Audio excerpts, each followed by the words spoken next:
Mike, turn your games down. Hi everybody, welcome to their movie episode of Games My Mom Found. I am Mike Albertin, who also says please to their AI overlords with me tonight.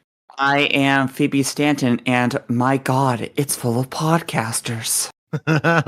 I'm Bill from A Gamer Looks at 40 and carrying my cross podcast, and thank you for having me on the show. I'm Zach from Absolutely the Best Podcast of Work in Progress, and open the podcast doors, Mike. Hey, I don't very think I good. will, Zach. Bill, yours was good. I had one of my possible ones was I can feel it. I can feel my mind going. I'm afraid. I'm Daisy. That's good stuff. What are we here to talk about there, Mr. Albertin? A movie that was Patreon voted, 2001 A Space Odyssey, directed by Stanley Kubrick, screenplay by Stanley Kubrick and Arthur C. Clarke, produced by Stanley Kubrick, and production company MGM, and came out in 1968. Yes. I thought it was 69. Are you sure? It was 68. 68. So was the book. Mm-hmm. Man, Wikipedia says 68. I should know this thing. Do you want to do a plot summary of this, Zach? Oh, Or do geez. you want me to? I know I didn't ask you ahead of time, but I just thought about it. If you got one prepared, then please do. Otherwise, I could try to wing it. You think my name your is show. Ken here? Come on now. I mean, Mike, it's not like it's his favorite movie or anything. That's City of Lost Children. My God. All right, let me see what I can do. This movie is about a lot of things, but it is about the discovery of using tools, and then that goes into the discovery of strange things happening on the moon, and we learn about AI, and we learn about stargates, and it ends with a very long but still cool and kind of trippy sequence, and then we learn that time means nothing. I think that sums it up. Or it means everything. Or it means everything. And we learn that nothing means everything. We learn where babies come from. Yes, and I just said those words because they sound really important. They mean that absolutely means nothing in the context of this film. It's this is a story. This is a classic. This is a capital F film, capital C cinema. Yes. Yeah. Yes. It is 100%. And capital I important from the one and only Stanley Kubrick. Our third Stanley Kubrick movie, I believe, right? It is. Yeah, Eyes Wide Shut and Shining. Thank you. This was not the one I wanted to win, but I was okay with it winning. Did you want Full Metal Jacket or Strangelove to win? I want Clockwork Orange to win for some. I want to watch that movie. And I wanted a reason to. And if I'm not recording about it, I'm not watching it. So No. And it's a toughie. So we always It's a toughie. start these off with our memory. So I have seen this movie at least once. Apparently, surprisingly, Facebook memories lined up somehow with my plans. And I had watched this movie 15 years ago, and my comment was, it's a weird movie. Yeah. I swear I've seen it since then, but I don't remember because, time keeps on slipping into the future. But yeah, I haven't seen it at least in a while, and I still say it's a weird fucking movie. You're not wrong. That's my history. What about you, Phoebe? I saw this movie about 20 years ago thanks to Netflix DVD mailing services. What's that? Yeah, I know, right? We watched this as a family, myself, my mom, and my grandfather, and for a lot of the slower bits of the film, the decision was made to put it at 2 times speed, which I knew Zach was going to make some type of sound effect. I like it. I don't like it either. I have seen the sequel, and I have read the book for the sequel as well. I would love to read 2061 and 3001 at some point. Okay. And Bill. I've seen this a number of times. I own this in a couple of formats. I recently bought this on 4K Blu-ray. That's how I watched it this time around. Nice. And which was glorious. It was great to watch it in that format. And so I've seen this a number of times. I go through, I've seen all of Stanley Kubrick's movies. He's probably one of my favorite directors. And so I've seen all of his movies numerous times. Every 5 years or so, I probably go on a Stanley Kubrick revisit. So I've seen all of his movies several times. So this is no exception. So yeah, this is not a first time viewing for me at any stretch. And Zach. I don't know the first time that I saw this movie. I was a kid. My dad showed it to me. I at least liked it because I have seen it probably 100 times. I don't know. Damn. This is one that I've Wow. watched so many times.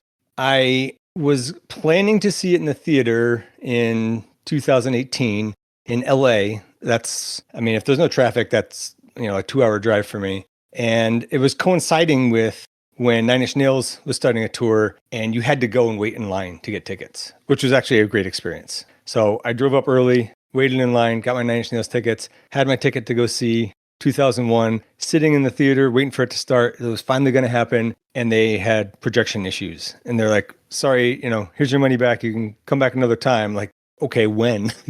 Oh, But then shortly thereafter, it did make its way down to San Diego, and I did get to see it, the 70 millimeter print. And like Bill said, it is a capital F film. And I kind of forgot about, it had been so long since I had seen a film and not something digitally projected. And I kind of forgot about that little bit of flicker that you get from the film. It was kind of cool. It took me out of it at first, but then, once I was into the movie, no problem. But before today, I did rewatch it today. I might have started it yesterday. I did. But I did rewatch it just for this. Before that, it was probably about a year ago that I watched it with my then 11-year-old. And I don't know, I was like, hey, let's watch this. I was kind of wondering when he was going to nope out on me. And it took us a couple days to get through it, but he kept saying, hey, can we finish watching 2001? Can we finish watching it? And he was into it. And I was like, that's awesome. I did watch it with the commentary by Keir Dullea and Gary Lockwood. That's Dave Bowman and Frank Poole. Fun fact, the apple orchard across the street from me when I grew up was owned by a guy named Dave Bowman. It was Bowman's Apple Orchard. So I always thought of this movie whenever I thought of that apple orchard. And since Phoebe brought up the books, I have done the audiobooks for the whole series, and I have seen 2010, the movie. I don't recall liking 2010 that much. I should rewatch it just to see what it's like. But from what I recall, the book definitely has a sequence in it that I'm pretty sure is not in the movie, where they're on the moon of Jupiter called Europa, and there's this incident. I won't spoil it. But why I remember that so well is because they repeat it word for word in every one of the other books, in 2061 and 3001 as well. I don't know why, but it's in all three of them. So by the time I heard it 3 times, practically had it memorized. The other thing is that Arthur C. Clarke loves the word presently. He uses that an awful lot, and it really stands out. What else do I want to say about the books? Oh, the book 2001 was co-written with the movie. And yeah. Arthur C. Clarke was maybe a little bit ahead of the movie production, and he had said it on Saturn, not Jupiter. But then for the following books, he just retconned it to be Jupiter. There's basically a forward that's like, yeah, this is what happened, and we're just going to say it's Jupiter, so it's the same as the movie. So yeah. Pretty cool, but I don't really like the book sequels. It just gets too weird and too sci-fi. Like Haywood Floyd comes back in 2061. There's a Hal Man, which is a cross between Hal and David Bowman. Frank Poole comes back in 3001 after being frozen in space for 1,000 years. So it's fine, but this is the only thing I need from this whole series is just this movie, and not even the book so much. No, you go first. I was just going to say a nifty fact about Saturn versus Jupiter. They were going to set this on Saturn to match the book, but they couldn't get the rings right in the production. So that's why they changed it to Jupiter. They couldn't get the rings quite right. So, yeah. So I remember liking the book and the movie for 2010, but I don't remember anything about the whole Arthur C. Clarke likes using presently a lot because, first of all, this was 20 years ago, and second of all, I've only read 2 of his books, the 2010 and Childhood's End, but Childhood's End is fucking phenomenal. That being said, though, it does make sense that the movie and the book were kind of co-written together in the 1968, because what 2001: A Space Odyssey really is a fusion of a few short stories that Clarke had written earlier in his career, it turns out. It's The Sentinel and a few of his other stories mixed together into one conglomerated novel. I've seen 2010 once, but I don't remember it. There was a guy I used to know when I worked at Sam's Club that borrowed it to me. He also the same guy trying to get me to watch Clockwork Orange, where I noped out after half an hour went and never went back yet. I noped out I don't know how long into that one. I was like, this is still going. Like he like jumps out a window at one point. I was like, he's not dead. I'm done. I didn't get that far. But he got arrested, and then I turned it off. if you decide to cover 2010, I will rewatch it if you would have me back. Of course I would. I don't know if I'm going to do it, but I've never seen it. I never not bothered bad. with any. I never bothered with any of the sequels. This was it. This is all I needed. Didn't read the book. You're fine. You're fine. Yeah, just said this is it. This is all I really need. This is a good standalone, but the movie version of 2010 does, if memory serve, explain more as to why Hal quote unquote malfunctions, because the book actually does explain that it's not a malfunction. Yeah. Not a malfunction. I always see it as an evolution, like an evolution, the next evolution of humanity. Yeah. To me, it's just Hal was given too loose of designs when it came to you. This is your mission, and you need to keep it private from people. It didn't. I mean, they just forgot to include, except for the people that are on your ship with you, Hal. They forgot that sentence. Okay, so technically, he did yes do his and job. no. So, from what I've read, the book for 2001 actually explains it. But I remember the movie for 2010 explaining it, because the movie version of 2001 doesn't. So what happened was, Hal is built with a key bit of his code that states you must always tell humans the truth, no matter what, the whole truth. But he was also programmed to follow the mission to the T. Yeah. And part of his mission was to keep information secret from these 5 humans. So he must follow his mission and keep it private, but he is also programmed to open up about everything. So it's not a malfunction, it's a feedback loop where he realizes, I can tell the truth to the humans if there are no humans. I mean, that's just, they fucked up with the programming. They forgot to put rule number 1, the robot cannot hurt humans. They forgot that rule. Yeah, if that was there, then he would have blown a fuse, because then it'd be like a full contradiction. But he's not really paradoxing. It's more like, hey, I can't lie to the humans. If there are no humans, I will be winning on both sides of my coding. I'll just have to kill them all to do it. So Exactly. I mentioned one of my early experiences with this movie, because I forgot about it until just now. So my friend, and this is early, I want to say late 90s, early 2000s. I mean, it might have been in like mid to late 90s. I know the internet was around, and I remember playing Sim Tower on my friend's computer. But for some reason, he had a HAL on his computer, and I didn't know what it was. I'd never seen the movie yet. I remember him telling me, it's HAL 9000. I'm like, well, what's that? And it was like the little, gray box with the red eye, and it would talk to him. This was on an old-ass computer, and he had this installed. That's cool. So, the guy was a real computer guy. Like, from my understanding, I haven't talked to him in years, but the last time I heard, he works in programming somewhere in New York. So he loved computers from a young age. But yeah, that was my first, I was like, what the hell is this? And it wasn't until years later I get that now. And I finally saw this movie. I always think that for some reason that HAL must have been made by Vault-Tec. I don't know. For some reason, the company that made HAL and this whole thing has big Vault-Tec vibes. I don't know why. Maybe it's just too much Fallout. I would say it's just because they're kind of like, they program a robot with a contradiction mission, and that's just stupidity. It's not the robot's fault. No, and it's interesting because there's a lot to talk about with 2001. And 2001's a tough one to talk about because this is a movie you do term papers on. Like, this is one of those that you kind of have to you study and you analyze, and a professor in a tweed jacket goes, how amazing is it when he throws the bone in the air, it comes down a spaceship, and you watch that in slow motion in film school, and you're like, okay, we get it, bone. There's a lot to this movie, but I do think the Hal character is still, to me, one of the more terrifying, I'll say, antagonists, even though, again, you can make the argument that he's following faulty programming. So how much of an antagonist can he possibly be? He's just I don't think that negates him being the antagonist. Right. Yeah. I didn't want to say villain because that would be casting it into broad paintbrush. No, I antagonist for sure. Yeah. He's making poor choices. And of course, lots of questions about the nature of humanity. Does that make him actually more human because he is making poor choices? Is the fact that we have the free will to make poor choices make us human? Oh boy, oh boy, can you It's- go down the there's- rabbit hole with this? I like it though. Like when Yeah.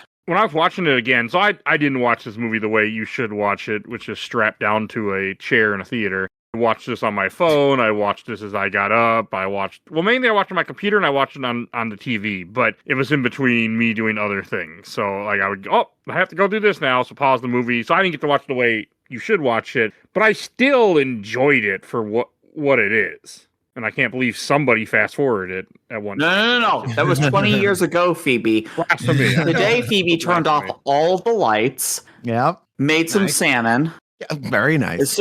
and watched this movie all the way through on normal speed. And during the intermission, that is when I got up to give my cat his insulin shot.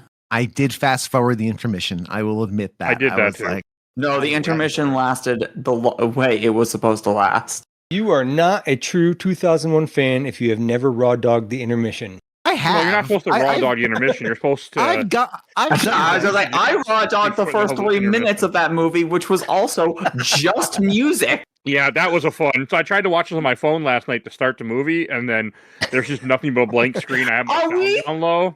Are we not going to make fun of Mike for watching this on a fucking phone screen? What's the point? Because I There's no couldn't hear, point. so I got up and I didn't do it. If he was on his phone screen, then he definitely wasn't playing Marvel Snap at the same time. So I quit Marvel Snap. That's been gone for months. He's free.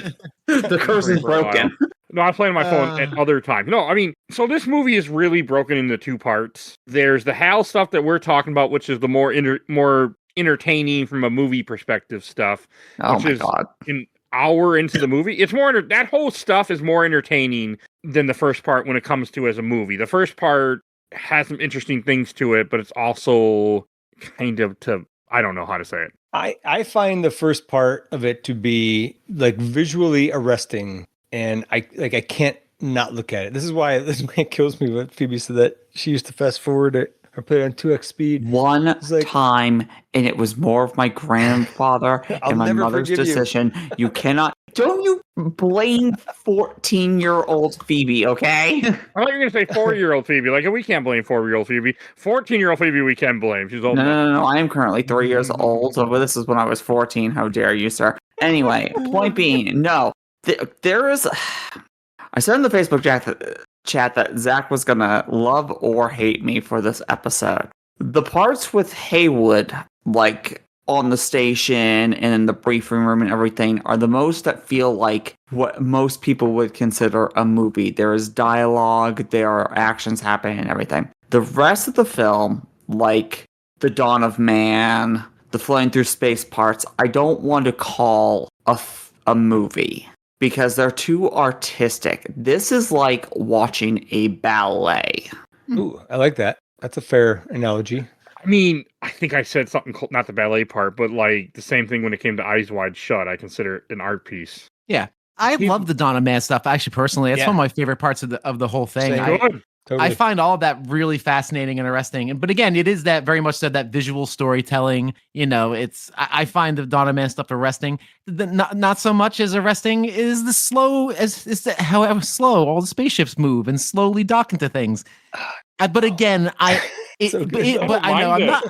I didn't mind it either. Porn. It's space porn. You don't want to rush it. Yes, exactly. And like I said, that is the ballet part of it. Yes. Have you seen Star Trek 1, Zach? I got a movie for you then. Yeah. I have. Yeah. Did you There's like a lot it? of that? And I like it. Yeah. Okay, that answers my question. Actually do too. Actually do too. It played a couple months ago at work on the lunchroom TV, and I was enjoying Star Trek 1, so. Star Trek 1 is actually good. It's misunderstood, Star Trek 1.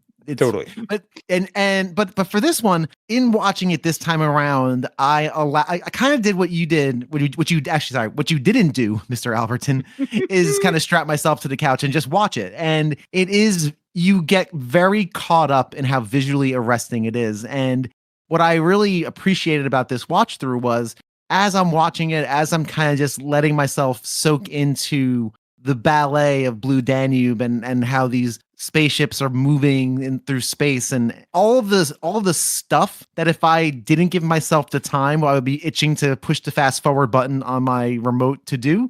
I allowed it to kind of sink in. And that's kind of what you have to do with this movie. You really have to succumb to its rules and submit to the way it's made. and appreciate it like, again, capital A art piece, like you were saying, Mike. It's very much so in that vein. And when you do that, you really the appreciation of it really comes through. And we haven't really talked about our overall impressions, but this people have said that this is Stanley Kubrick's masterpiece. I think it's hard to deny that. I am one of those people. Yeah, there are Stanley Kubrick movies I like. I enjoy more than this, but I think this is undeniably his masterwork for sure. I don't think there's any question about that. Even though there are films of his that I quote unquote enjoy more. Yeah, it's hard to deny this one from that very high standard. Every Kubrick movie, I look at it as more of an art form than a movie. I mean, this also is the first movie to really have an AI like kill people, essentially. Like, there was a lot of things in this movie that really surprised me going back and watching it today and yesterday. In a good way. So many warnings 57 years ago. Right. Yeah. Yeah, it's very timely. Oddly. Yeah, We've made the timely nexus.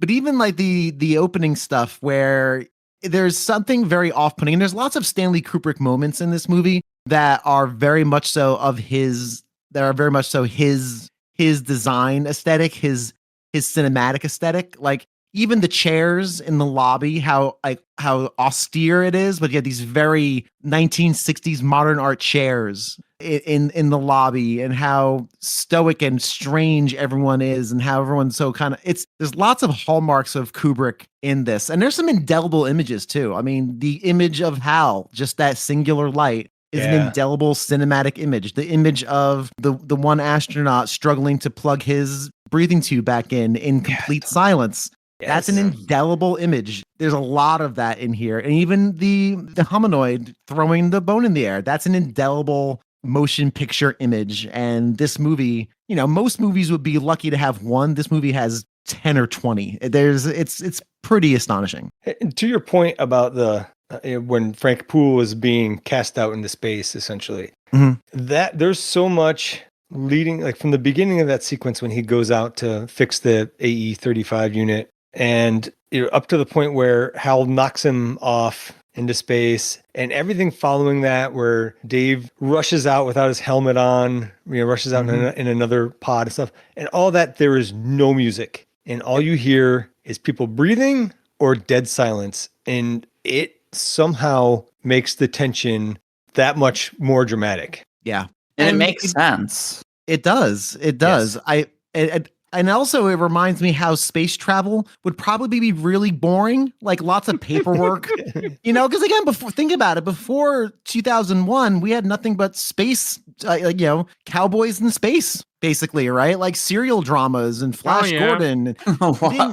We didn't have space and Forbidden Lost Planet. in Space. Yeah, like we didn't have an accurate depiction of what space work would be like, and space work would be a lot of losing chess matches to Hal and sitting around doing nothing and banal paperwork. Like this is what it would be, but for some reason it's visually arresting, and obviously there's so many visually arresting things in this movie. I mean, we have to talk about all the shots on the circular platform where they're walking in circles, or they have the camera positioned in such a way where they're walking upside down and going through a hatch. That stuff is magic. Some of those shots, like you can tell how they did it. Like the door doesn't rotate, but the hallway kind of does. Or only the camera is rotating. And some of those shots, still looking at them to this day, like when they sit down to eat their dinner, I go, how the hell did they do that? Yeah. Okay. So they built that 2-story tall rotating stage, and if you look, you can see a seam down the middle of it. Like when they first show Frank Poole jogging, like there's like the floor tiles down the middle. The floor tiles are like a little bit wider, and that's for a camera mount to stick up through. Because they're just rotating the whole thing, and the actor, I forget his name, Gary Lockwood, I think, he's just kind of jogging more or less in place while the thing rotates around him, right? And then the one I think Phoebe just mentioned, where you see Dave Bowman come in through the door into it and like climb down into it. And across, like on the top of that, from that perspective, on the top, you see Poole sitting there eating dinner. He's just strapped in. They just strapped him there. And he was saying that he kept dropping food, like it kept falling. And then so they eventually had to get something that was like had thick enough consistency that it wouldn't fall out. That is incredible that they built that set and made it work. And then there's other cool tricks. Like there's the one scene where they're walking down this tunnel, like part of the ship. And the part that they are walking down is not rotating, but you can see like halfway down part of it is rotating. And they just time it basically so that when they step from the one that doesn't rotate into the one that does, they switch, right? Because the one they're walking on is really not rotating. And when they step into the one that is rotating, that one stops and the one that they were on keeps going. And you cannot tell, like you can't see that there's like a change there. So that's done really well. And what else was there? Early on when, what's his name? Haywood Floyd. He's like asleep on the shuttle that's taken to the moon, and his pen is floating there. Yes. Gorgeous shot. It's just taped. It's taped to an acetate disc that's slowly rotating in front of the camera, and you can see when the stewardess isn't the right word. I can never remember. I mean, back then it was the flight right attendant. Word. Flight attendant. Thank you. When she comes over and she takes the pen, you can tell that she has to like kind of pluck it off of something instead of just snatching it out of the air. But unless you're looking for it, you don't really see those things. So it's incredible that they did this when they film it, 67, then 66. Yep. I'm like, yeah, it would have been something like that. Because I know it took a long time to put this movie together too. So better special effects than in a lot of movies today. Oh, yeah. Including the old man makeup at the end. Yeah. Which we just watched for my show. We just watched Prometheus, and we were all like, this is garbage prosthetics on Guy Pearce. Why do they have a young guy playing old in this movie? My God. Practical effects might look better than CGI. Yeah, unbelievable, right? Easy. I thought computers were the future. I guess they are not. Yeah. The work that goes into, and this is a Stanley Kubrick hallmark. I mean, y'all haven't seen movies like Barry Lyndon and not yet. Like Barry Lyndon. The way he uses natural light in that movie was he is known for getting all geeky with his lenses. He's the guy that gets lenses made specifically for certain shots. Yeah. Like he's that guy, and all of his powers are in full effect here, and all of his visual majesty is in effect here. It's a marvel to look at, and again, there's so many indelible moments of this movie that again, any movie would be happy to have one of these. The fact that there's 20 of them. It's just kind of a miracle of filmmaking. And fun thing about this movie, it was not well received when it first came out. Critics did not know what to do with this. It got very mixed reviews. It did not do well in the box office. It only did well in second and third runs a couple of years after it was initially released. So critics at the time didn't quite know what to make of this either. I don't get it. Yeah, it was a hit for me from the first time I saw it. And it was a hit for me too. And I can almost see a critic looking at that and just saying, I don't, again, they had no frame of reference. I think some of the more forward-thinking critics of the day looked at this and said, oh, this is the future of movies now. Like we can't go back to even though Star Wars was many, many years later, we did go back to that. It's hard to go back to Flash Gordon and serials and things of that nature after this. And some people were like, this is slow and long and I didn't have enough popcorn. True, but it's different. But I mean, even by then, 1968, I've never seen Stanley Kubrick's other movies before this. This is my earliest of his work, but I'm assuming he was already known at this time for being a very artistic director. Oh yeah, he had already done. This is done after Dr. Strangelove, so this is in the canon of Kubrick. This is after Lolita and Dr. Strangelove. Lolita, not a lot of people saw that. That was the first of his quote unquote big movies. And then Dr. Strangelove, of course, that's my favorite movie of all time. So that for me, it's I was right. It is. That's my favorite movie of all time. So he was already known as like the auteur director, but no one knew he could do this because Lolita and Dr. Strangelove both are very visually simplistic movies compared to this. This is a leap forward for him. This is, yeah. So even though he was known as everyone. Yeah, for everyone, exactly. And, Lolita and Dr. Strangelove, as much as I like Lolita and adore Dr. Strangelove, visually, they're very straightforward movies. And again, there's Kubrickian hallmarks if you look at it and you know his work. You can see his fingerprints on them. I mean, you can see his fingerprints in Paths of Glory. But as far as like him being this visual master, this was the first one. So okay, yeah, that's this was. Know. Yeah, he was known, but not known as to do this. And like after this movie, he became Stanley Kubrick, the director of note. Because I want to see all his movies definitely from Strangelove to his death. I'm trying to see all those and cover those for sure. But I also I'm curious to cover some of the early stuff too he did. Just Paths of Glory is please see Paths of Glory. It's so I want to watch that one, so good. It is wonderful. Spartacus is good too. In me. Well, what's interesting is in the commentary, both Keir Dullea and Gary Lockwood talked about having seen Paths of Glory and wanting to work with Stanley Kubrick. Yeah. So. Yeah, there's moments in that movie where it's interesting when you watch a famed director's early work where you can see glimpses of what he was going to become. And there are some glimpses in Paths of Glory that you're like, oh boy, I know exactly. Yeah, there's moments. It's such an underrated Kubrick movie. Everyone should see it. I do want to talk a little bit about like the opening, how like when they have that scene with the Jaguar. Yeah, that's a real Jaguar. It is. Is it Jaguar? I was wondering those suits. I thought it was a leopard or a cheetah, but yeah.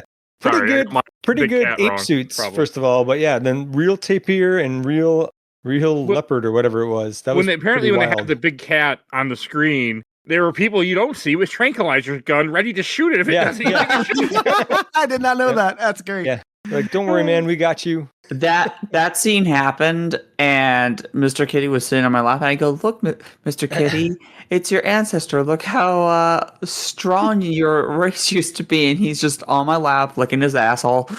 And I'm like, "Yep, this is what we do. This is what you've come to, huh, buddy?" It's great. Well, there's still big that cats leopard around. also licks its own asshole, so it's fine. Oh yeah. And my cat, as we speak, is half feral at this point. She's just sitting there gnawing at my leg, because she's evil. Because she's literally the embodiment of evil. But apparently, per YouTube, I don't know if this is true, but it's funny that when they did Planet of the Apes, they asked Kubrick how he made the suits so realistic, and his reply was "fuck you." So nice. That sounds about right. That would explain why they don't look as good. Yep. Kubrick was not known for not playing nice with others. Because the suits in this look fantastic. They do. Right? They really do. There are parts like, wait, are these real monkeys? Like, no, these are not real monkeys. No. There's only one thing about the whole opening sequence that stands out as being, and I think it's because it's been upgraded to 4K and whatnot. There's one scene where a lot of those the background is a rear projection of photography that they took in Africa. And there's one scene where it's like they forgot to clean the lens or something on the rear projector. Like you see all these like what's supposed to be the sky and the landscape in the background. There's all these like smudges on it. I don't know. It's really weird. So I don't know if it always looked that bad, but from then on you can kind of, if they could clue in that it's the rear projection, and you can kind of see that it seems flat. But everything that's going on in those scenes is so good. There's no dialogue. Like nobody speaks a language. No, but you can tell instantly what's happening. Hooting and hollering, yeah, and it tells a story. It's great, and then the black monolith comes down, and one of the monkeys is brave enough to touch it, and he's like, I have an idea. He's like, hey, what? I can just use this dead animal bone. It breaks bones, so I can make more dead animals. And then they start eating, and then they're like, oh, also we can fight now over this watering hole. Yeah, we can take back our territory with our smacking sticks. Yeah, and it's it immediately goes to hell once they learn how to use tools. Right. Of course, it's the idea of the evolution is very powerful, and you find yourself rooting for the downtrodden pack of apes as they take back their watering hole, and there's something visceral about it. Even that scene when they finally take back their watering hole and they kill the opposing monkey. It's just staggering. Like it's a staggering moment. Well, he keeps smacking him. He keeps smacking him. Why wouldn't you? But he's like, we're gonna make sure we don't know. Yeah. Right, they don't have a medic come over to check on him. Oh my God, they got George. We gotta get the fuck out of here. So 5-0. the other nitpick I have with this movie is when after that fight scene and the ape throws the bone up in the air, and it's got a couple of interesting cuts where it shows it kind of going up and starting to come down, go up and start to come down, and then it just cuts to like that weapons satellite in orbit in space. And I always I wanted there to be a transition there, like a crossfade or something. And in my mind, it's always like that. And every time I watch it, I'm like, hey, wait, where's the crossfade? I don't know. I guess that was an artistic choice. I think it works because it's like the sudden shift to this is how weapons came to be because the monolith evolved them. And look how far we've come, yet how nothing has changed. Right. I think that's what the movie is trying to tell you. Oh, they hit the monkey 16 times with the bones. Oh. Different monkeys, by the way. I'm watching. Did you the just go back and Did you just put counted. that? Look at you. I was Look at you just gonna joke. Did you count it? Was nice. Oh man, it was Above and beyond. was Above and 16 a beyond. specific number for a reason, Kubrick? What are you trying to tell us? And this is one of those movies where you could absolutely play that game if you really wanted to just go insane. And Oh yeah, I mean, listen. The problem is the source material also plays that game. Like, do you know about the geography, or sorry, not the geography, the geometry of the monolith itself? no, I don't. It is 1 by 4 by 9 feet. It is 1 squared, 2 squared, 3 squared. Wow. I did know that, and I will have you know that I have 2 of them on my desk. One of them is I forget the name of the company that made it, but it was like the Tycho-magnetic anomaly. So this is the TMA 0, the one that was, not that it matters, but the TMA 0 is the one that's buried in the moon, right?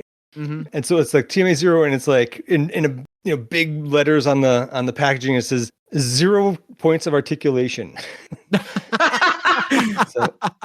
So I have one out of the package. I still have one in the package. And then since I got a 3D printer, I was like, oh, I bet you I could just print one of these, and I just print a much bigger one. I love that monolith, man. If I could build one big enough for the foot of my bed, I would. Zach, remind me, they're also frictionless, aren't they? Like, they're so perfectly smooth. Yeah. And then we find out later on, I guess if you go up and touch it, it's a Stargate. Or So a Fargate, if you have 2 of them on your desks, how much more evolved are you than we are? Never you need an idea. I wasn't going to brag you guys, but Zach is the next evolution of humanity. Let's be honest here, guys. Come on. Every time he needs an idea for a show, he just kind of just caresses it a little bit. It's great. It's good. What if I did a Metroid ranking episode? and botched it. Oh, we shan't be discussing that. The monolith is cool. I mean, it's a legendary design at this point because it's just so simple. One thing that the YouTube video brought up, which I like, is to kind of show like when during the early part when the guy is flying to the space station and he's sleeping, they're like, why aren't you looking out the window? Because it's mundane to him, because it's the idea that he does this, quite often, which you hear in the movie. There's a couple lines to show that it's like, this is nothing. So why, he just getting some sleep in. Also, depending on where the shuttle is pointed, be like, oh, cool, darkness. Yes. Oh, look, more darkness. We would like to think we'd be enamored with the vacuum of space, but at the end of the day, let's be honest, after the first 3 minutes, we would close the window and try to get some Z's ourselves. You look into the void and sometimes it looks back. Oh, yeah. Yeah, I'd be playing some NHL 94 on my Steam Deck, let's be honest. Okay, good game. I would that would happen. I don't blame you. I got a season to play. I'm in the playoffs. Come on now. I'd be doing this, not that game, but I'd be playing something. When I was on a plane, I played Star Fox Assault and Rogue Leader, I think, because they just happened to line up right, and I was like, this feels so fitting. But yeah, I just like that. I mean, I appreciate like watching this movie again because I have my opinion of art has changed. Like I really appreciate this movie for everything it is, even though it is slow. Like I won't contradict that because it is a slower movie, but that's just what it is, and that's fine. Like so, I have a question. In the first part of the movie, when you do have Haywood and all them go to the moon, do they die at that point when they hear the sound? I don't I think always so. had it that they died. They all were No, murdered. because Haywood's think so. in the transmission at the end. Oh, That's that was right. Haywood? Yeah, when they turn off the HAL 9000 and the final message pops up, that is Haywood. Oh, right, yep. Okay, I wasn't sure. I didn't think so, but I always thought they However, died when I was a kid. No, but the radio blast does kind of incapacitate them. Okay, I thought it killed them. That's how I always took this movie when I was younger. I'm like, yeah, they're all dead. Apparently not. Okay, thank you. no, I've seen this movie more than once, and I've always been wondering about that. So it's it's filled up a plot hole in my head. definitely unpleasant. I think for sure. Yeah, I just feel like in space, if something like that happened to you, you're not going to be okay. But again, space is normal in this world. So it's just like, okay, go, we'll just go down the street and pick them up. Like, not a big deal. It's not like us. No, Now, the stuff with the space station, all that is so interesting because it's very subtle. There's a conversation with a Russian, which they don't say they're Russian, but because of the name, you can pick up that they're talking to the Russians. And like little things like that where I'm like, I appreciate this now. And a little thing that I didn't catch, but YouTube explained to me, is how it's supposed to also show capitalism because you have the Bell telephones. Remember that company, kid? Oh yeah. And then you also had like Pan Am. Remember that company? And like little things like that. And it's supposed to be the corporate, Yeah. takeover of what it isn't there also a Hilton? Like they're outside Yeah. of Hilton, I think. Yeah, the on the moon, Space The Hilton. Hilton's still around, so it wasn't as funny. Yeah. They're gone. One of my favorite little visual gags of in a movie where there's not many visual gags is when he goes to the toilet and there's like a laundry list of instructions on how to safely use the bathroom. That's a very funny little. Please read before using. Sir, I am about to burst. Yes, I do not have the time to read 10 rules for how to poop. I use the space commode is very, very good. Again, I mean, if you see Dr. Strangelove is surprisingly funny. Kubrick knows how to do humor, and I would love to watch Dr. Strangelove. Dr. Strangelove is surprisingly humorous and funny, and there's a lot of good bits in it. I love that the phone call in the year 2001 from space to Earth costs a total of $1.70. And that, I bet you, when you saw that in 1968, was heresy, because it was probably still like a quarter to like make a phone call. So to have it be like $1.70 was probably like, what is happening to inflation? 1999 is crazy. Oh What? man! If only they knew where we go. Yep. Phoebe, I have to admit, you have inadvertently pointed out my own hypocrisy because I never picked up on that. Yet in like twice now in the Alien franchise, I've made fun of it because they'd be like, "You destroyed a $70 million ship." You're like, $70 million? Like that's nothing. What are you talking about? And then I think in Prometheus, they're talking about that was in a commentary actually, but Ridley Scott was saying it's like, Weyland-Yutani's like a $2 trillion company. It's like, we have $4 trillion companies now. What are you talking about, man? My name's Zach Hughes. I think that 2001 is the best movie of all time, and I'm never going to make fun of it. That's correct. Facts. Factual. I fully statement. embrace being a hypocrite, though. That's funny, though. Well, to be fair, this is probably a better movie. Well, this is a better movie than Prometheus. Absolutely. Yeah.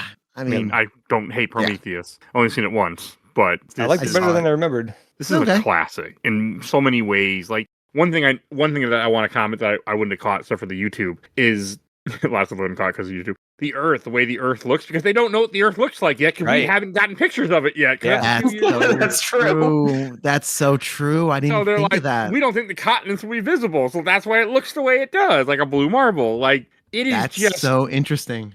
I mean, but think about 1968 when they make this. Like this movie is so impressive for the time, and it's still impressive. Like one of the comments of this movie is that none of the humans really show emotions, and Hal shows the most emotion in this movie, and he's not human. Does he show the most emotion? That is so more emotion than the people. If you look at the way the people act, like even when the Haywood is talking to his daughter, he doesn't show a whole lot of emotion in the conversation. Okay. That scene's so crazy. Mm-hmm.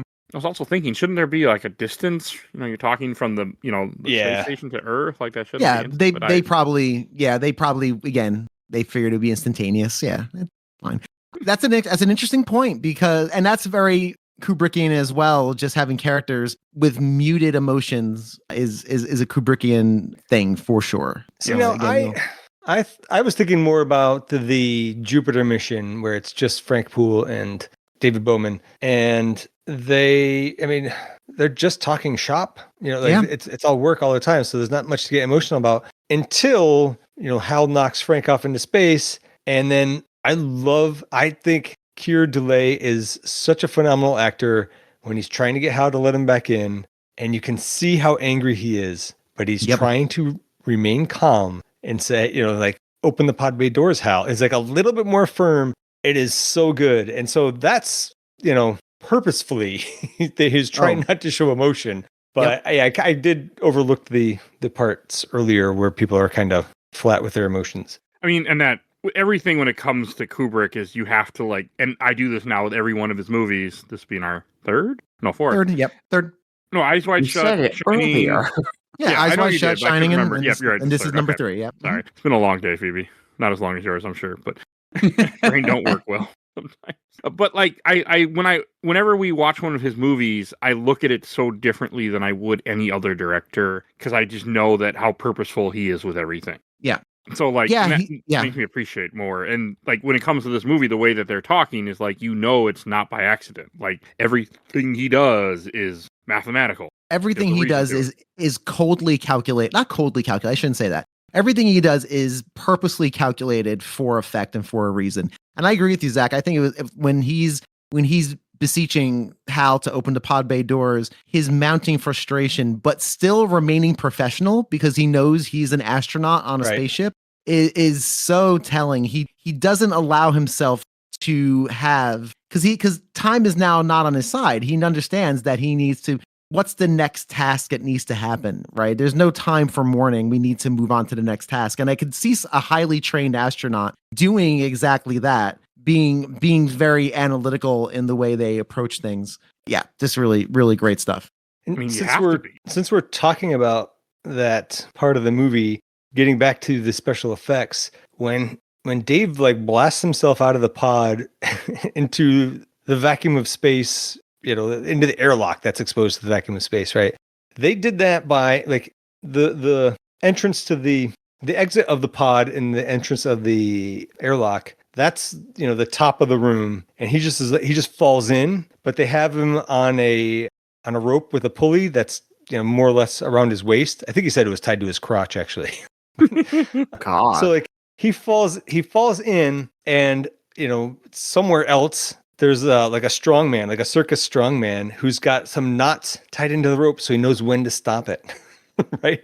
And so that's why he falls almost all the way into the camera, right? And so then the guy stops it and then immediately jumps off of a platform that he's on because he weighs more than Keir Dullea, and that pulls him right back up. And that's how they did that. And I was like, that's interesting. I would have never figured that out. No, it's done so well. And what good storytelling with the explosive bolts, seeing that numerous times. Yes. Numerous times before that. It's front and center in your face explosive bolts. And then as he just in case you need kneels down in position, you see it above his head. It's that just come on. That's the tweed jacket guy in class going, see kids, this is filmmaking. I mean, this is filmmaking, but yes, I get your joke. And the tweed man is right. That is such good filmmaking.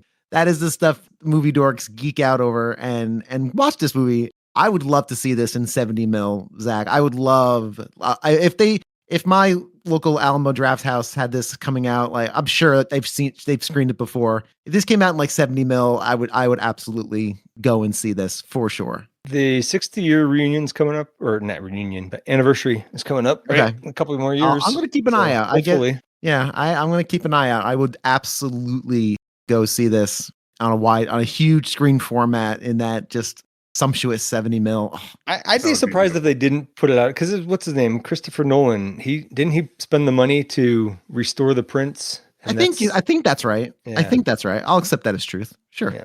That's Colby's favorite director. If you didn't know. Colby. He might listen to this. He might kill you. I'm counting on it. He won't kill me. He loves me. Colby's great. He's watched worse movies for you than this. So even if he didn't like this, he watched Alien vs. Predator. So that shows right there his commitment to you. Right there. You watch that garbage. And the second one's worse, right? No, it's way better, dude. I love that one. Nobody else. This is mind-boggling. It's no 2001. How many things are, for the record, though? Yeah. Well, jumping ahead, this is top 2 movies for me, probably. Oh wow, what's the other one? The Thing. Oh, And it's not the City of Lost Children. I guess No, you hate that movie. that's number 3. That is my favorite foreign film, though. I should really. You keep mentioning it. You're making me want to watch it. Watch it. It's real weird and good. It's different. I watch different things now. Yeah, you're an adult now. I also think that Zach might have overhyped it at this point. I kind of did it. I kind of purposely overhyped it, but yeah. No, I mean, that doesn't affect the way I go in. When I watch it someday, I was like, okay, I'll just watch it. I don't know anything about it. So I just ignore. I don't look at trailers. I try to go to movies as blind as I can. That's the best way. Yeah. I mean, I loved all the ways they show, like, when they're in space and everything's rotating. So good. To talk about the Jupiter mission, something that I didn't realize until the internet was also that the reason why it's so long is because it has to be nuclear powered, so they have to be away from the nuclear engine. Oh, right. Yeah, that's cool. I mean, I was like, oh, wouldn't have thought about that, but that makes logical sense. Like, you can't be that close to it, so you have to have a large ship, so that way you're far enough away from, nuclear energy.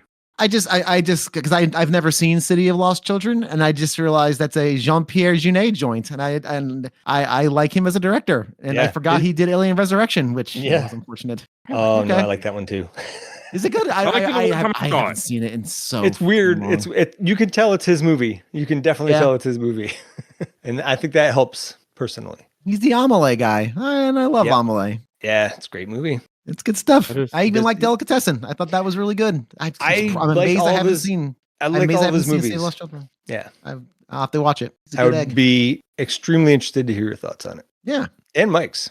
Maybe I even like Micmacs. I saw Micmacs. I remember when that came out. I saw Micmacs. I remember liking it. I was like, this doesn't look good. And I watched it. I'm like, it's pretty good. Yeah. I think this is the only movie by those two directors that I've watched, and it's only because of Zach. Well, after that one, City of Lost Children. After City of Lost Children, Jean-Pierre Jeunet kind of went off on his own. And so everything after that is just him. Because the other guy really didn't do much after that, Mark Caro. But we're talking about 2001.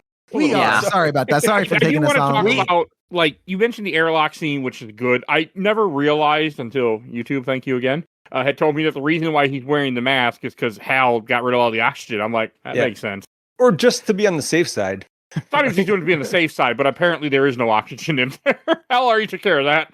I mean, if somehow Dave gets back in, we have to make sure that the humans stay dead. Yeah. Oh, God, that scene when they kill the 3 in life support. Ooh, that is a good little scene. Yep. And just remember, they don't dream or anything. Supposedly for them, time is instantaneous. So they went into those pods and then were instantly dead to them. I mean, that's an worse ways thought. to go. Yeah. That's true. Yes. So, you know what? If that's how my time comes, where I go into a pod and I just never wake up again, I find out what's on the other side, that's better than being burned to death. Yep. Sign me up, please. I'd pay for that privilege. Are you kidding me? That'd be fantastic. That's the way I gotta go. Like I make the joke that I'm kind of an atheist. I am and I'm not, but I wouldn't be upset if I get, it's like, oh, there is something out here. Okay, cool. Like, and better, worse ways to find out. At some point, one of us is going to be right. Right. Someone's right. Yeah. Wow. It's like a morbid turn. It did take a morbid turn. I thought about this more than I should. So, hey, No, that's a good thing. You're a human being. We have eternity written on our hearts. We of course we think about these things. It's back to speaking of eternity, these poor people in the pods. That is a scary scene when he just starts Hal just starts turning off the humans. Yep. Boom. It is scary.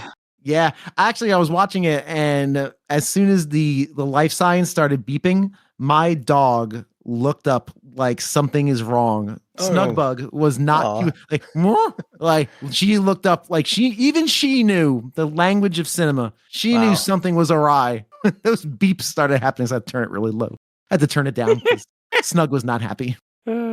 This whole section though is really my favorite part of the film. And yeah, from here, Dave goes to shut down Hal. Yeah. And I love Hal's just like, because Hal was giving Dave the silent treatment. Now Dave's giving Hal the silent treatment. I was like, what do you think you're doing, Dave? And Dave just looks pissed. Oh man, it's so good. And then when he starts to like pull out all the little, the acetate blocks or whatever that are supposed to be the RAM and whatnot, it's really cool. And then the voice changes with I can feel my mind going, and then finally Dave breaks his silence when when Hal's like Doctor, I forget the guy's name, taught me a song. Would you like to hear it? And Dave's like, I'd very much like to hear it, Hal. And he starts singing Daisy, and it's, oh man, it gets so low and creepy. Yeah. So I assume Zach knows the answer to this question. Does anybody else know why Hal specifically sings Daisy Brown? I do know it. I do too, thanks to YouTube. Oh, thank God. I don't. Bill, all right. I do not.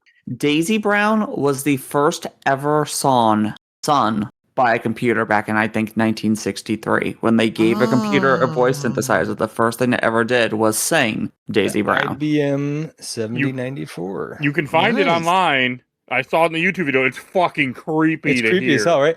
But they do it because singing is a lot of vowels, and it's much easier to mimic vowel sounds than consonant sounds with a computer. Interesting. Okay, I had no idea. That's fascinating. That's really good. Kind of related to that, that was an IBM computer. One letter before I, one letter before B, and one letter before M is HAL. I did know that one. I also really like that it comes full circle, because then later on IBM would make Watson, which looks very much like what Hal's main monitor in the hallway looks like. They made the Torment Nexus from the book Don't Make the Torment Nexus. I love that reference so much. all I know is I'm glad I do no research for this show. That way I can be surprised with the audience. See, you said that's why I do no preparation and watch no YouTube videos. That's why. So you have at least one person. If I didn't know anything about the movie already, I probably would do the same thing. So I could be surprised. But I've seen this movie so many times. I've watched all the behind the scenes. So it's I have to be the nerd here. No, you're fine. And for me personally, it's not for that. I'm just lazy, and I just watched a movie and then I have my opinion. So that's the end of that. I mean, that's kind of what I figure. I try to watch YouTube because normally I try to watch movies ahead of time, like sometimes even a week ahead of time. But this one was literally took me 2 days. I started yesterday because I had to finish my Bond movies before I could start this because I couldn't stop myself. So that's why this also got put off for a bit. That's fair. Sometimes I do a little extra digging for this program, but this time around I just said, you know what, Zach's here. Me too. Zach's got my back. Zach's got my back. And apparently Phoebe too. And Phoebe. Did you guys know that in Guardians of the Galaxy Volume 3, the colorful suits that James Gunn had the gang wearing that were designed for the ones like in this movie? I did not. I am now replaying it in my head and should have put 2 and 2 together. You should have thought it was. I never put it together either. I just heard James Gunn talk about it in the commentary. I know people said it was from Among Us, which is no. Enough with the fucking Among Us. That game even still popular? Yes. Oh, okay. I don't have anything to do with it. It's unfortunately I know about it because it's in. Mike, we live in a world where people still play Ultima Online, and EverQuest has been getting a new expansion every year since the 90s, and it's still going. There are games that just will never die. Among Us is one of them. I mean, to be fair, we are talking about an old movie too, so I kind of stand. But one thing I was curious about, because I did not know there's 2 monoliths. The YouTube video made a comment about it. You made a comment about it earlier. There's 3. Yeah. Okay, in this movie, we only know of 1, right? No, we know of 3. There's the one that taught the monkeys. I thought. Okay. The one that that's still on Earth. Don't know where it is. I guess that could be the one that's by Jupiter, but it's specifically no, because the one near Jupiter is a lot bigger. That's true too. So that's the first one. The second one is the TMA-0, which is buried in the moon. Yeah. And then there's the big one out by Jupiter. Okay. That is a And the one by Jupiter is supposed to be huge, like way bigger than all the others. Yeah, because it's supposed to be a Stargate. Yeah. And that's what he touches that triggers the whole madness. It's not madness. He's traveling. It's awesome. that is straight up a wormhole. Yeah. Yep. Okay. So did he go to the Gamma Quadrant then, Phoebe? I swear to God. He might as well. But that whole was that a Voyager? Was that a Voyager reference? It was. No, Yes. Voyager is Good. Delta, Gamma is Deep Space Nine. But it was a Star Trek okay. reference. Okay. All right. Thank you. Sorry. It was a reference to one of the good Star Trek shows. I Yes. like Voyager. I only watched it once and I thought it was awful, but that could have been I was just burned out. I need to rewatch it at some point, but that's neither here nor there. Anyway, but yes, he is time traveling, not time traveling. Sorry, he's space traveling. So there's a lot of theories as to what happens, what's happening to him. One of the theories I read about that, I don't know if this is better explained in the book. I'll let Phoebe and Zach enlighten me on that. But one of the theories is that he is captured by like an alien race and kept in this kind of Victorian zoo for observation. Yeah. I don't. Is that thing that line up with the novelization? I just remember the fact that the Star Child's supposed to be a next evolution, Yes. Yeah. and that he's also the new Watcher because he kind of replaces the monolith. Because whatever race built the monolith made them to both observe and to help intelligent life evolve, so that way we could all meet each other and like make one big peaceful universal family. You know, with that being traveling, that's kind of what they do in Star Trek Next Generation with Wesley, with the Traveler at one point. Yeah, pretty much. Yep. Yeah. They mutated him into Uatu. I don't like that episode, but now I understand where that came from. That whole Stargate sequence with the colors streaming out from the middle. Do you know how they did that? No. So there's something called slit scan photography. Sounds dirty. It's not.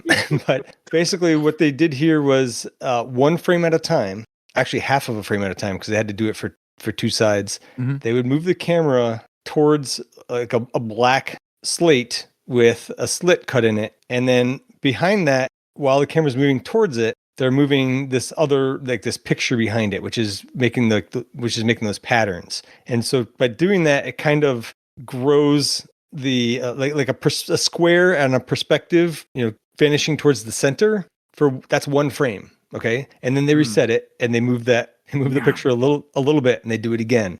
Right. And then they move it, do it again. It was 40 hours for each side. Well, yeah, they're going frame by frame from like 10 minutes. No shit. And don't fuck that up because we can't start over, right? It was like, I couldn't believe it. It was like 40 hours of just only Kubrick film exposure. Yeah. Yeah. Yep. So this is what imagine coming into work and that's like your job for the week. Yeah. That's what you get to do. You get really good at it, I bet. Yeah, you would. Yeah, you would. Your face would end up looking like our astronaut at the end of that thing, just like eyes bugged out. The world's most mind-numbing stop motion. Yeah, and but again, talk about Kubrickian shots, like with they intercut little moments of his face in terror and amazement, and I love the shot of his face. Like you just kind of see his eyes and looks like an elongated forehead, and he just holds on that for like 30 seconds of this face. Ugh. So creepy and good. Just want to know how many times he had to, reshoot all these scenes. Yeah. Some of these are only shot once, which must have killed Kubrick. I believe Keir Dullea said that he didn't say how many, but he said it didn't seem like an absurd amount because he was like, we're making a movie here. You got to do multiple takes, right? So maybe Kubrick wasn't quite as crazy with the number of takes yet, but and yeah, probably he was limited by what was actually possible, right? Yeah, and also he's still working for a studio. He didn't have the carte blanche that he had with, which is again makes this even more of a miracle because he wasn't Stanley Kubrick auteur director at the time. He was still he's known. His movies did well. Like Spartacus was a big movie. Like that was a big work for hire movie and it was a big hit. So studio said, yeah, make your other movies. Zach, I feel like you out of everybody here would appreciate the movie Loving Vincent. Okay. What is that? Loving Vincent is a film about Vincent van Gogh, but the entire film is stop motion of a bunch of paintings that look like Van Gogh paintings. Okay, interesting. Pretty cool. I'm either gonna love it or hate it. I can tell you that. I do want to talk about the ending here a little bit, which please. I feel like as I get older, the ending hits me harder because you have the whole Stargate sequence. There's actually a part in the middle of that where it's kind of like an interchange, right? And you get like the sparkly diamond things in the I want to call it the sky, but we're in space. We're not even in space. But then, like Bill said, the close-ups on his face, close-ups on his eyes, and you see the weird colored landscape. And then, yeah, he's in this old, did you say Victorian hotel? I'm not good with that. Victorian is a word they use. Neoclassical is what I read. Oh, okay. And it's interesting because it's lit from the bottom, right? Everything, like the floor is what's lit up. But he's standing there in his spacesuit, and then he looks over, and then he sees himself eating dinner, and he's a little bit older, right? And then, his older self eating dinner, hears something in the other room. He goes, looks, he doesn't see anything. He goes, sits back down. He knocks a glass over, and he's like, picks it up. And when he looks up, he sees his, like a super old version of himself laying in bed. And then that one is just laying there. He looks up and he sees the monolith at the end of the bed and like reaches for it. And then that's when we have the Star Child or whatever. But that whole ending, I don't really know what to make of it, but I think it does fit with that theory that whatever aliens that have captured him, he's kind of like, a pet in a cage or whatever. Right. And I think that this is like showing the passage of time, but wherever they are, like time, I don't even know if time has meaning, right? It's such a weird ending. And like, I don't even want to know. Just like the ending of my second, or also top 2 movie, The Thing, I don't want to know the answer. Right. Because it's more fun to think about it, and people have different theories on it, but that's kind of my take. What's that? There's an answer for that one because the game is a sequel. Let's not talk about that. I know we're not going to talk about it, but I need to play that. But I need to play it, but also I don't know if I would necessarily believe the game. So, no, that's fair. So my question is, do you personally think that time is moving at an accelerated rate and his consciousness is just jumping from like body to body in a weird fourth dimensional way? Or did he actually live the rest of his life in that room? And because it is so fourth dimensionally distorted, he is able to see glimpses of both his future and past selves while in the room for those 60 or however long years that he is in the room. I think it's a little bit more the second, but not quite that. And I think I first was more of the mind that it's that first scenario where, time is irrelevant, blah, blah, blah. But again, like as I've gotten older and like my kids have gotten older, and I'm like, man, it seems so. Easter's tomorrow, right? And I was like, I could have sworn it was 2 months ago that we were decorating Easter eggs for last year, and now we got to do it again. But at the same time, it also seems like a long time ago. And like, there's a lot of things like that for me lately, where things both seem like a long time ago, but also not that long ago. And so I think that this kind of captures that as well, where the passage of time, where as he's getting older, it's not necessarily that he can look back on his previous younger versions. It's just like when you get old, time is weird. It just I think that's basically what it comes down to. Yeah, I think I liken it to like a yes and to your theory, Phoebe. It's yes, I think he is. I the way I see it is, again, knowing Kubrick's work and how grim of a person he is, and how little regard he has for humanity and for people, even just as a person and as a human, as we've talked about in his making of The Shining and other movies. I think he's in that liminal space for as long as the aliens need him to be, but he experiences it in literally that time frame. Like, next thing he knows, he is middle-aged, still in the spacesuit, because he's probably experienced 20-something years in that spacesuit. For him, it was a blink of an eye, but for whoever was examining him, he's in that space. So I think it's very sad and grim for him that his entire life basically is 60 seconds worth of actual awareness. Because again, fun fact about Stanley Kubrick, he doesn't really care too much for humanity. He has a very low opinion of us as Homo sapiens. I get that. He's a little bit of a grim dude. One of my not favorite stories of the making of this movie is the soundtrack. There was a whole soundtrack that he decided to not use and not tell the person who wrote it. Oh, right. Yeah. What? I forgot about that part. He partnered with the soundtrack writer of Spartacus and Dr. Strangelove, and there was a whole soundtrack that was written for this and released. It was actually, I think, released. You can actually get it elsewhere. And at the last minute, Kubrick decided, nope, I'm just going to use the filler music I had I'm going to use the filler music and completely not do this. And the guy who wrote it didn't realize his music was taken out of the movie completely until he saw it at the premiere. Oh, yeah, that's a bummer. Did he still get paid? I'm sure he still got paid because it's a studio gig. I'm sure he still got paid. And I believe they've released his soundtrack at some point. But yeah, imagine that. Like, ooh, hey kids, let's go see the movie that Daddy scored. And then it's like, wait a minute, this like this crazy chanting and whatnot is not the soundtrack I made. They're like, Dad, you're more of like, a classical kind of. You're a jazzy dude. Like, what's this? Not me, kids. Yeah, he didn't realize until he saw it at the premiere. Yeah, Kubrick is an asshole though. Like, I mean, that's something where like professional courtesy, you tell the guy like, hey, I went a different direction. Like, yes, and that's why whenever I label him as one of my favorite directors, I do so with the an actor.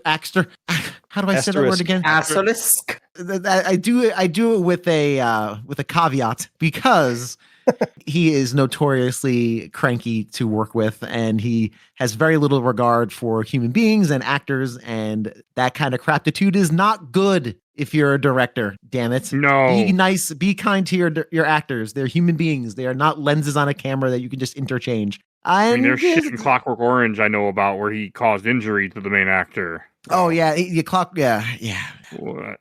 So like, he's special. He's special, but his movies are also timeless, and they are. I mean, great art. Good and bad.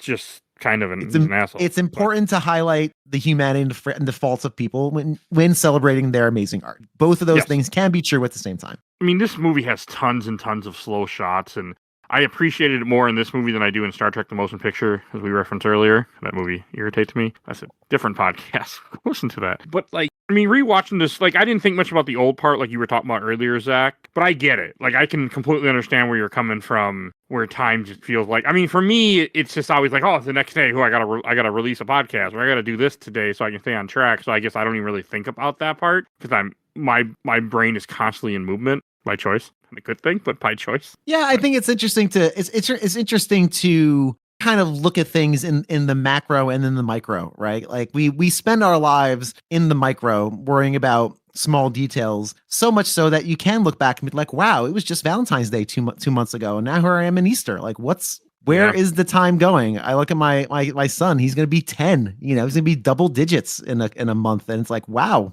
where did that time? I remember taking him home from the hospital, and driving gingerly over speed bumps, could dare not bother the frail little child in the backseat. Like, I remember that vividly. I get that. And so we live in both the macro and the micro, and time is weird and funny like that. So I think the ending of this movie definitely highlights the frailty of time, I think, and the immediacy, right? And how it is a construct to a certain extent. So it's heady themes for games my mom found. But I have a tangent. Movie. Please go ahead. It relates to what Phoebe had said earlier about maybe Dave was experiencing like this fourth dimensional thing where he could look back on time. And I had recommended to Phoebe before the book The Sirens of Titan by Kurt Vonnegut. And in that book, I think that was the book. In that book, he talks about these alien species called the Tralfamadorians,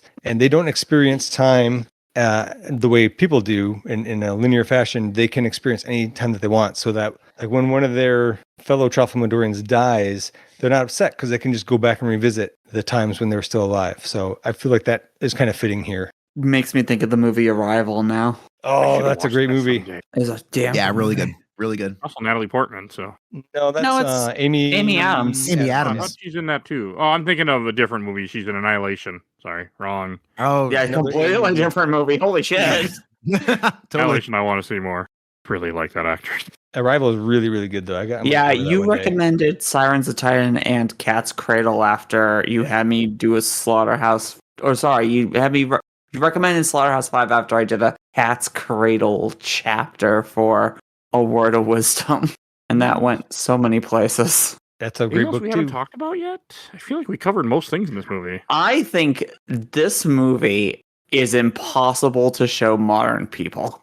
Like, you I could think- not show a teenager nowadays this movie that's because my the 10-year-old. attention span is shot. I think you just have a bleak outfit on life, and the only kid you know is one particular kid that you're referencing to. So I think you can show this to other teenagers. I mean, you are right. Like, the attention span is different, but I think if you had somebody like, younger adult or someone that can appreciate, you just watch this in the right way, it'd be fine. I don't know. We tried showing him Blade Runner last weekend, and he Okay, fell like asleep I said, 20 minutes Your in. sample pattern is one person. That is not a good sample pattern, okay, Phoebe? I will To also be say fair, that I didn't like Blade Runner when I first watched it, and I was in my 20s, and I thought it was stupid. It wasn't until I watched for the podcast that I appreciated it more. So Blade Runner is not... It's a great movie, but it's got issues. I can Runner's understand so it. It's very confusing. Blade Runner's great. Yeah. But it's very confusing. I can see it kind of being boring for somebody, where this is confusing, but you're still like weirdly entertained and confused. I can't take my eyes off of it. It's something. It's entrancing. It's entrancing. It's almost hypnotic in the way that it kind of frames itself. And again, if you sink into it and Clockwork Orange yourself into a chair with your eyes held open to watch it, I'm sorry, spoiler alert, I guess. Sorry, I keep forgetting people haven't seen Clockwork Orange. If you watch this movie in the way it's intended to really sit down and just experience it, you get sucked into its rhythms, and like any good art piece, it gets under your skin and gets inside you a bit. It really is hypnotic. And yes, are some of the shots long? Sure. Does it take a while for the pod to turn as it's doing its thing and repairing? Yes, it does. But once you're in it, it becomes this entrancing experience. And this is a top, again, capital A art, capital C cinema for sure. The only other movie I can think of that does that same kind of thing where I have to look at it. There's nothing going on. There's nothing happening. But I can't look away is the beginning of There Will Be Blood. Like this is like another one where there's 20 minutes where nobody really says anything. Nothing. But Correct. it's cinema.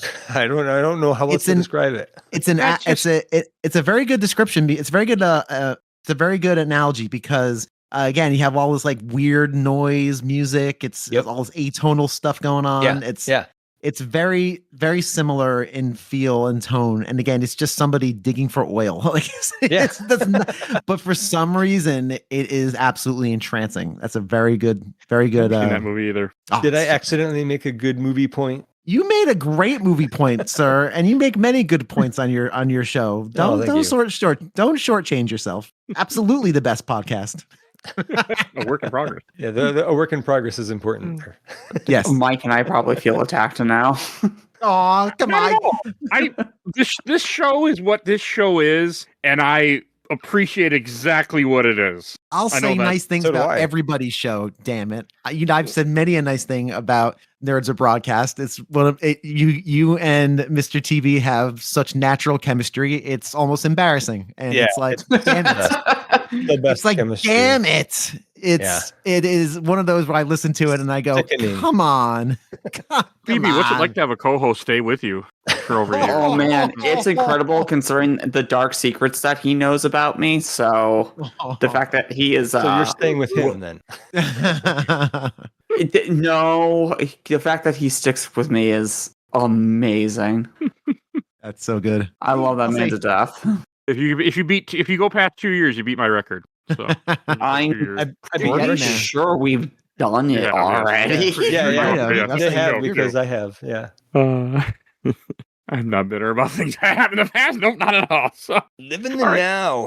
Oh, you're so much better off. Come on now. No, I am. I mean, but I still miss the people that I don't talk to anymore, and regret that I don't talk to them. But that's totally. Yeah, we are 1 month away from 2 years, so. I guess the podcast has to end soon. No, stop it. Right. Anything else to say about this movie that we haven't talked about yet? No, I can't think of anything. I'm sure if I thought long enough, I'd come up with something else, but I got all my main points out, I believe. Same. Yeah, I got everything I need to say. So we'll go to Shelf Stacker Box. And Zach, why don't you lead us in? I said it before, and I mean it. I think that this is Kubrick's best movie. It is top 2 for me, and So this one obviously goes on the shelf, and that shelf is 1x4x9. Ah, very nice. And Bill. This is a shelf. I mean, this is important in a way very few movies are important, and it also holds up as a piece of visual cinema, which is a bit of a, I guess, I don't know. I guess I don't know what I'm trying to say there, but as a piece of visual art, it's absolutely stunning, and it's celebrated for a reason. And I think even if you're a modern viewer and you're not taken in by the pacing of it, maybe the pacing's a little slow for you, I would still recommend sticking with it, because there are moments in this movie that are timeless, and those moments are worth the time spent. And I think the time spent engaging in the movie makes those moments even more palpable. So yeah, this is a shelf all the way, stone cold, no question. All right. You guys have actually changed my opinion. When we started this episode, I was like, this is a stack, and it's a shelf now. After all our conversations and rewatching this movie and thinking about it more, it's a shelf. Because I did enjoy this movie. I wasn't as entertained as I was when it came to Eyes Wide Shut, but that was just different. That movie's just so fucking weird that it had my attention. For other reasons too. So, but no, this movie was really something special. And I when we talked earlier about it, when they were doing the scene where this rotating, I was trying to figure out how the fuck did they do that? Like it, and I'm like, this is from '68. I know movies magic, but it didn't dawn on me until you said what they did. Fucking impressive. So, got to give them that. And yeah, would go on the shelf. And I'm really happy that we covered this. I am happy that this won the poll. I mean, I would have done this. I am glad that we were able to bring it up to the shelf for you. Yeah, that happens a lot with these conversations. That's good. And Phoebe. Yeah, for the movie sections of this, it's absolutely a shelf. For the long, slow, deliberate sections of floating through space and landing shuttles and stargates and monkeys, it goes above a shelf. You can't judge a beautiful piece of art as a simple box, stack, or shelf. It goes on a podium, surrounded by glass, so that way our grubby little monkey breasts cannot pollute its perfect air. I was real close to going off on you. I really did, because she was not happy about this movie. I thought. Well, you were right. I do love or hate you after this. See, this is what I mean. Half the movie is a movie. Like the scenes in the boardroom and everything is what you would typically call a movie.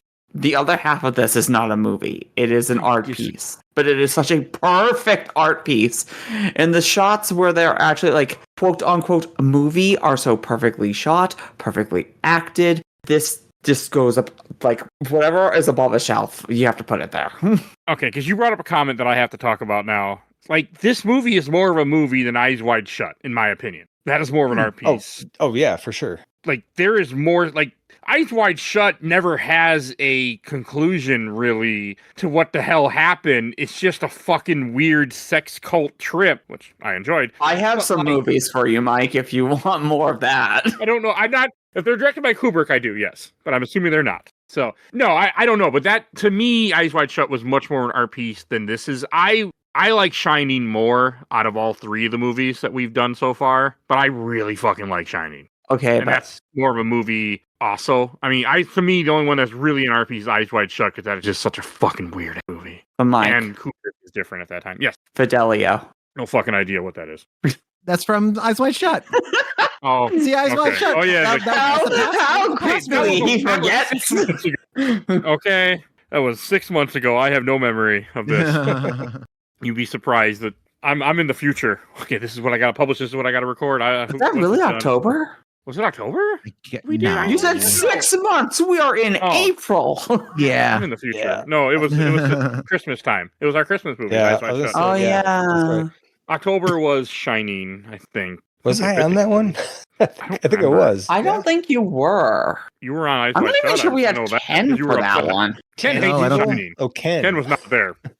Does Ken is not a like Kubrick. Kubrick in general? No, I don't think so. There are certain Kubrick movies he will join us for, but this was not one of them, I think. And he did not. He hates The Shining but he likes the TV Shining, which I need to watch because it's closer to the book. I was on the Shining episode. Okay. I really fucking like that movie, though. I also have a Funko Pop with the sisters behind me.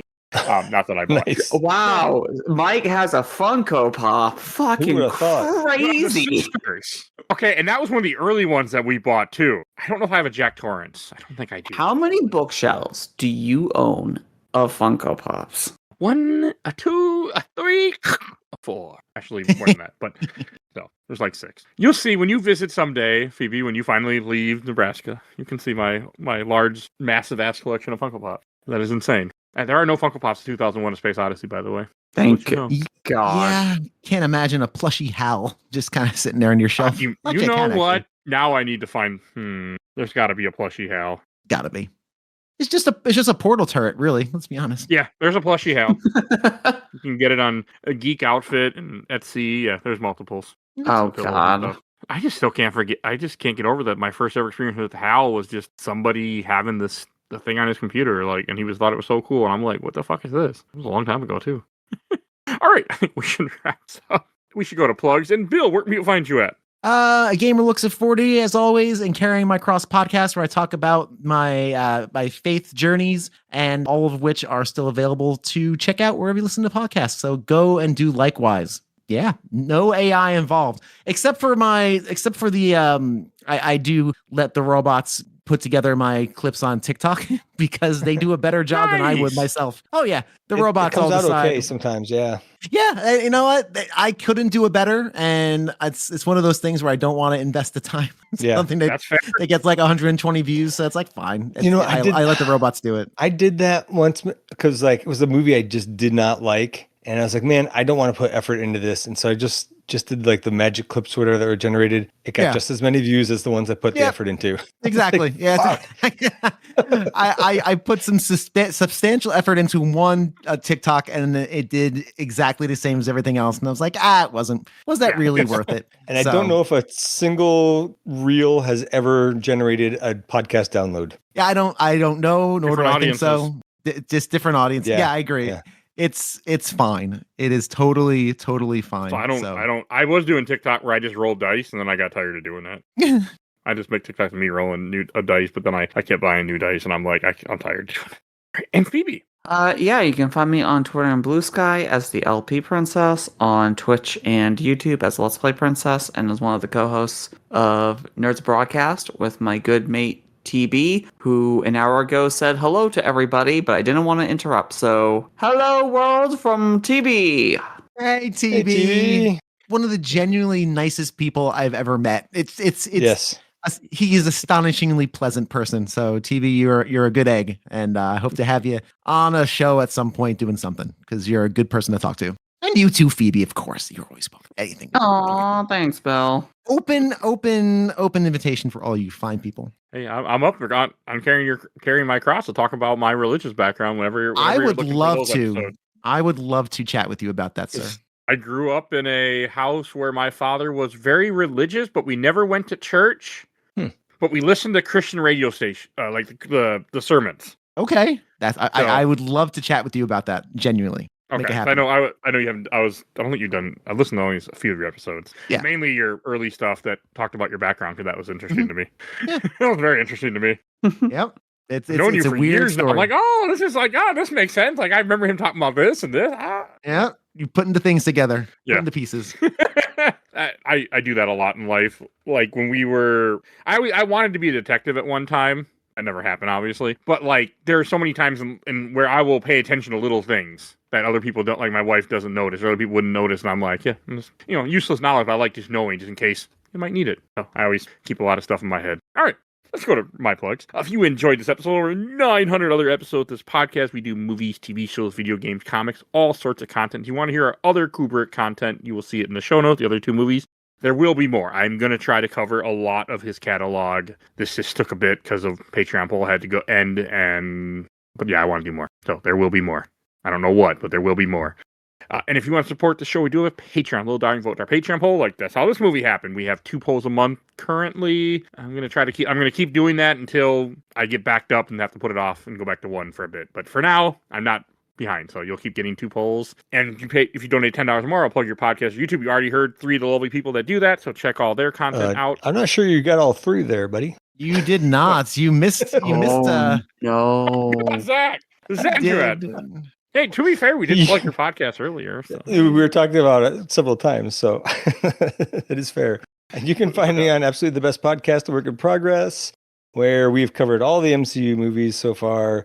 We've ranked them all and given them tiers and all that. And now we are working on the Alien and Predator movies as a connected universe. We have Michael Colby, that you've heard on the show many, many times as well, doing that series. I'm also frequently co-hosting Retro Game Club, where recently we talked about Wind Waker and Legend of Zelda Wind Waker, in case you didn't know, and Double Dragon 2 The Revenge. I recently did a voice for Colby on Jack Billings Presents, and at some point, Robbie Sherman, his show, Conversations with Robbie Sherman, we recorded some episodes about the Batman the Animated Series episodes that have Clayface in them. That was a lot of fun. So look for that. And someday I look forward to being on A Gamer Looks at 40, talking about Metroid. Indeed. Yes. Oh, that's right. I gotta do that still. Hey, you're gonna do it after you finish Final Fantasy, right? No, shush, you shush. No, a pox upon your house, sir. So Kingdom Hearts. Just about to say, what's the other one that you always tease him about? Yes. Kingdom Hearts is the one he's always teasing me about. A pox.